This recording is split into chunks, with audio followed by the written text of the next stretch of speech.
Welcome to the deep dive. Today, we're navigating the really interesting world of travel and tourism. We're going to distill some key strategies and, importantly, the essential language from our sources to help make your next trip, well, seamless. So, our mission here is to equip you with a kind of essential toolkit. The idea is to transform you into a more confident globetrotter, ready for pretty much any adventure, especially if you're heading to an English-speaking country.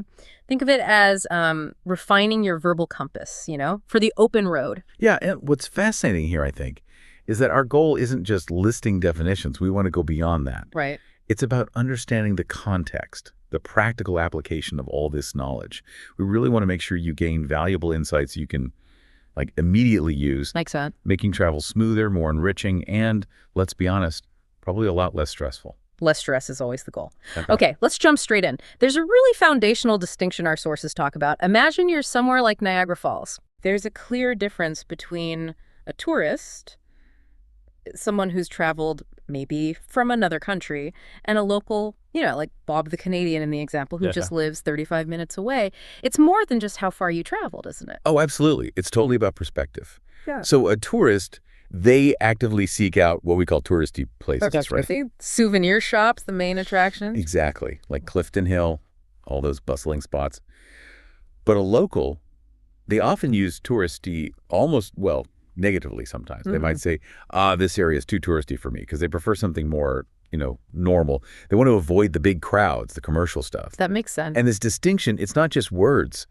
It really shapes how we interact with a place, maybe even how we're seen. That's a really powerful insight. It makes you think immediately about how you approach a destination. Okay, so speaking of what you actually see and do, our sources mention scenic views quite a bit. These are usually natural, beautiful landscapes. Niagara Falls is the perfect example, that kind of awe-inspiring sight. And the act of actually going to see these things, that's sightseeing. And when you're sightseeing, you're looking for the attractions. Our sources define these as, well, basically things people want to see or do in a touristy spot. Like the hot air balloon? Yeah, or the zip lines they have now, or even just, really nice flower beds can be an attraction. It's also worth noting, some attractions need admission. You have to pay a fee. Right. While others, like just soaking in a panoramic view, might be totally free. The kind of attractions you choose often defines the sort of trip you end up having. And timing. Timing is so crucial for any trip. Our sources really underscore this difference between peak season and off-season. Definitely. Peak season is obviously the most popular time, often because the weather's great, like summer in Niagara Falls. Off-season, fewer people visit. I think Niagara Falls in winter, still beautiful, apparently, but a totally different experience. And if we connect this to the bigger picture, understanding these seasons, it has huge practical implications. Yeah. It's not just about crowds. Yeah. Peak season usually means higher prices for, well, everything. Flights, hotels, tours. Yeah. Off-season, though, you can often find better value. It might be a more tranquil experience, maybe a unique perspective.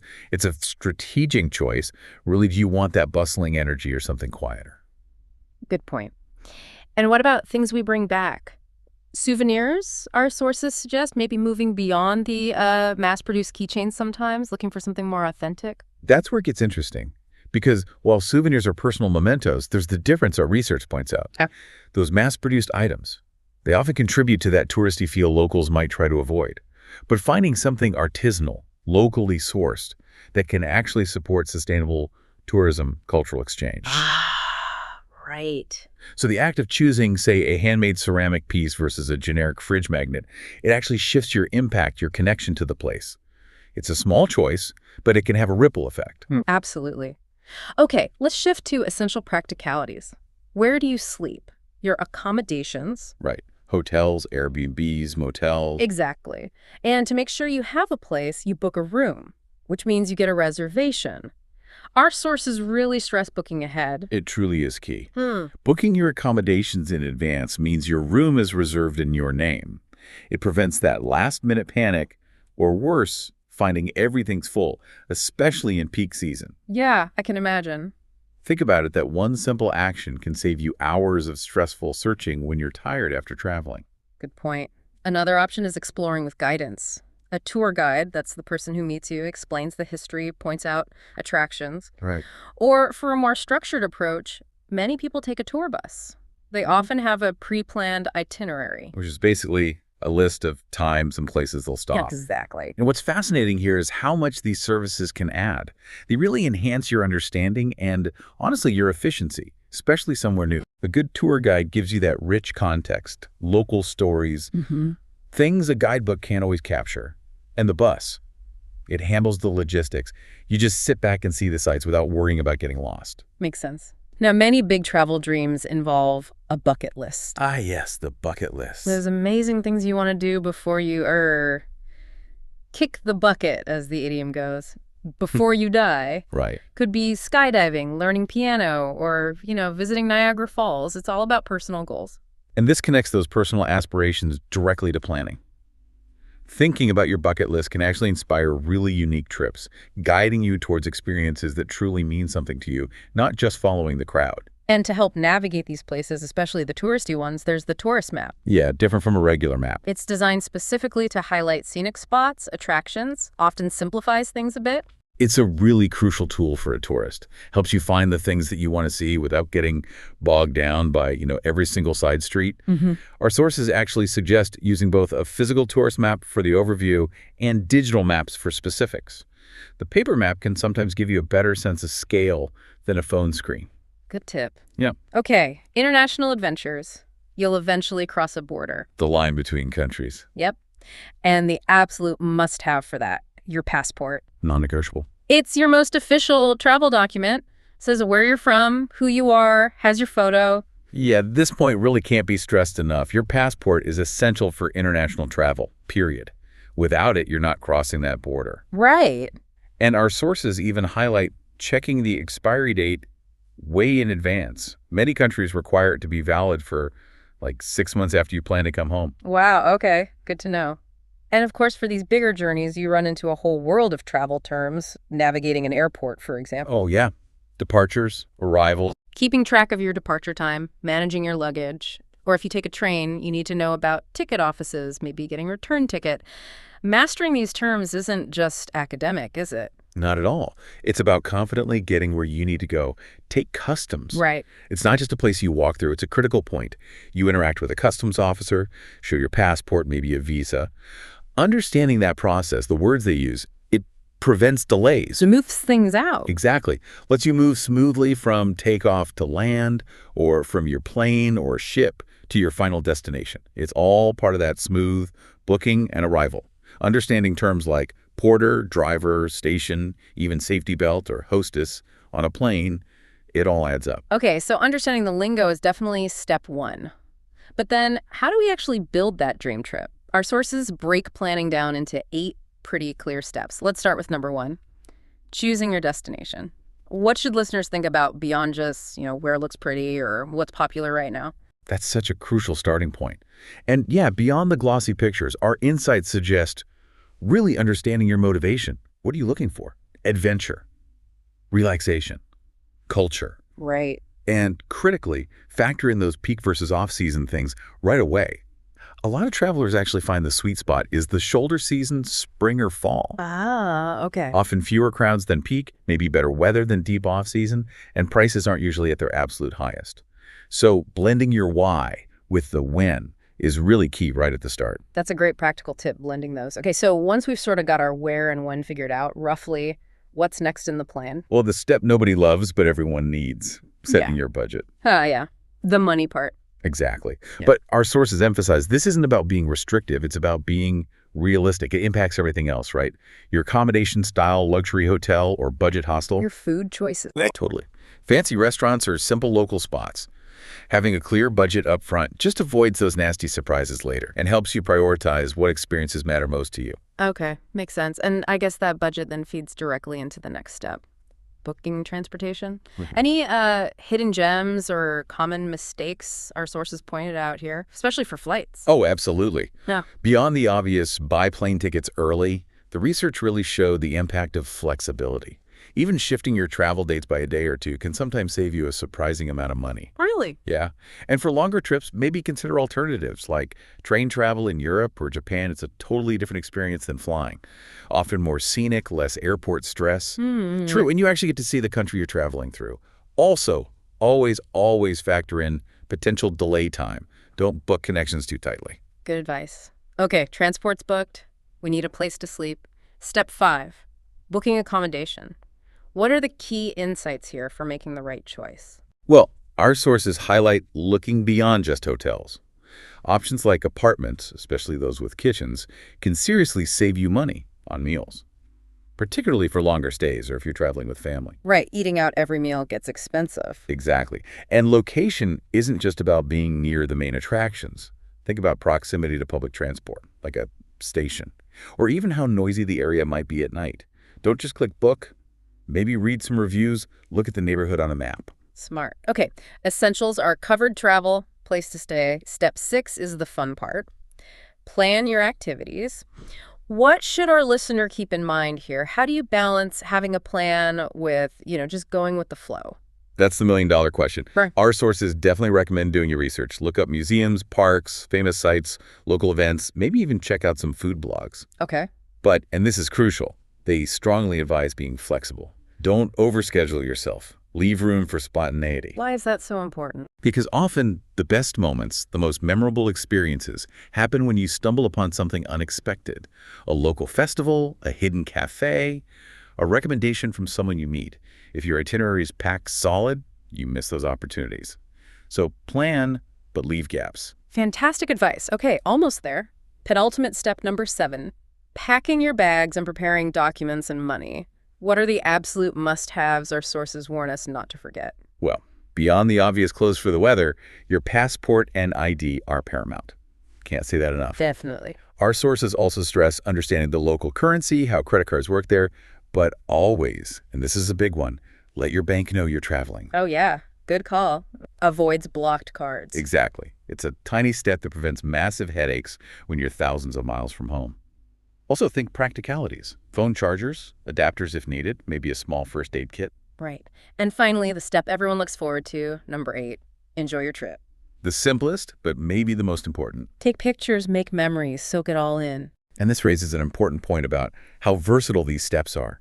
What's great is they're useful even for like a simple day trip to a nearby town. True. It's really about cultivating an organized, thoughtful approach to any exploration, big or small. The goal is just a smoother, richer experience overall. And for you, our listener, remember that planning and taking a trip is also a fantastic way to practice your English. You'll naturally use words like hotel, airport, ticket, passport, map, restaurant, museum, beach. All the core vocabulary. Exactly. And useful phrases like, how much does it cost? Or where is the hotel? It really is a win-win for your travel and your language skills. Okay, now, here's where all that preparation really comes into play. You've planned the trip, you've arrived, and now you need to communicate. Right, the real-world interaction. We've pulled together some really practical phrases for common situations. This was inspired, actually, by a story from a language teacher who, even though she was an expert, felt totally smacked in the face with language in Costa Rica. Yeah. Because she hadn't practiced the specific situations in Spanish. We want to help you avoid that feeling. Absolutely. The goal here is really to empower you, to help you feel confident navigating those everyday interactions. We want to prevent that feeling of being caught off guard. These specific phrases, they're like your secret weapon for smooth communication, turning potential challenges into, well, just normal interactions. Okay, let's dive into those crucial phrases. First up, eating out. Always important. So, you walk into a restaurant, someone asks, how many? Politely say, I'd like a table for 4, please. Simple. For ordering, a great phrase is, do you have any recommendations? It's a good way to find out the specialty. Good one. If you have dietary needs, be clear. Are there any vegetarian options, or vegan, or gluten-free options? Or maybe, I'm allergic to gluten. Be direct. Crucial for safety sometimes. Definitely. To customize, maybe say, can I get the cheeseburger and hold the lettuce and tomato? Hold just means without. Hold the lettuce. Okay. And if the portions are huge, especially common in the U.S., don't be shy. Can I get a to-go box, please? Perfectly normal. And this one is really crucial. Asking for the check or the bill. That phrase you hear in movies, check, please. It's actually considered pretty abrupt, even rude. Oh, really? Yeah. Much better to say, excuse me, can I get the check, please? Or could we have the check, please? Politeness goes a long way. That nuance between check please and can I get the check is a perfect example, isn't it? Yeah. Small difference in words, big difference in politeness and cultural awareness makes the whole experience better for everyone. Exactly. Okay, next scenario. Shopping. Retail therapy. Right. So a shop assistant comes up, asks, "Are you looking for anything, or can I help you?" If you're just browsing, a simple "just looking, thanks" is perfect. Polite, clear. Okay. If you were looking for something specific, say so. "I'm looking for some special chocolate to buy as a gift," or maybe, "Do you have any chocolate with strawberries?" Be specific. Helps them help you. Yep. Want to try on clothes? Ask, "Can I try this on?" Or maybe, "Where are the dressing rooms?" Or, "Can I have a fitting room?" Both dressing room and fitting room work. Good to know both. For payment, always good to ask, "Do you take credit cards?" Especially in smaller shops. Some little mom and pop shops might have a minimum purchase amount for cards, or they might even be cash only. Ah, right. Cash only. So if they say cash only, your follow-up is, okay, is there an ATM nearby? And if you find something you love, but maybe they don't have your size, or you decide later it's worth asking, do you have a website? And do you offer international shipping? You might get lucky. These phrases are great because they cover the whole shopping trip, don't they? From just browsing politely to figuring out payment and even online options. It equips you for the whole transaction. Exactly. Okay, moving on to hotels and accommodation. Checking in, checking out. Right. So you arrive, you have a reservation. Walk up to the desk and say, "Hi, I have a reservation under." And then give your last name, be ready with your ID, and probably a credit card for incidentals. Standard procedure. If you don't have a reservation, you might say, "I'd like a room, please," and then specify maybe a room with 2 queen beds. Or if you have specific needs, "I'd like a room with elevator access, please." Could be specific. Absolutely. And don't forget to tap into the local knowledge. Ask the hotel staff or your Airbnb host, they're often locals. Ask them, "Do you have a map? Or do you have any recommendations for food and attractions nearby?" Great resource. Definitely. And even if you have Google Maps, sometimes asking for directions is useful, especially if your phone battery is low or reception is bad. Just ask, "What's the best way to get there?" Or simply, "How do I get there?" Yeah, that section really highlights using those local experts, the hotel staff, the hosts. They often have the best tips, steering you away from the usual tourist traps maybe. Asking good questions builds that connection too. Totally agree. Okay, final scenario. Renting a car, with a bit of a focus on U.S. travel specifics here. Okay, car rentals. Can be tricky. Can be. So first, specify what you need. "I'd like a small sedan for 5 days." Or, "I'm looking to rent an SUV for 5 days." Be clear about the type of car and the duration. Makes sense. If they offer you a car and it's not quite right, you can ask to adjust. Do you have that in the compact size? Or do you have that in the SUV size? Asking for alternative. Understanding deposits is also key. Ask clearly, how more is the refundable deposit? This might be, say, $100 or $200, and you get it back if you return the car undamaged. Good to clarify refundable. Very.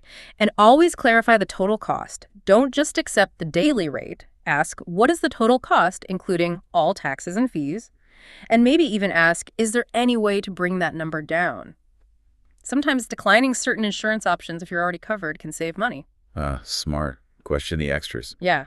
And finally, for returning the car, ask upfront, where should I return the vehicle? Or where's the drop-off point? And if you need to return it somewhere else, ask, is there another location that I can return the car to?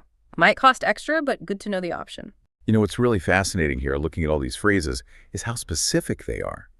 These aren't usually the first things you learn in a language class, right? No, not usually. But they're absolutely key to feeling confident, to having those smooth interactions when you're actually there. They turn potentially awkward or challenging moments, ordering food, renting a car, understanding deposits, into just normal positive experiences. It's really about empowering you to engage fully. Well said. So what does this all mean for you, our listener? We've journeyed through the essential language of travel. We've walked through that practical 8-step planning guide covering everything from choosing where to go to setting your budget.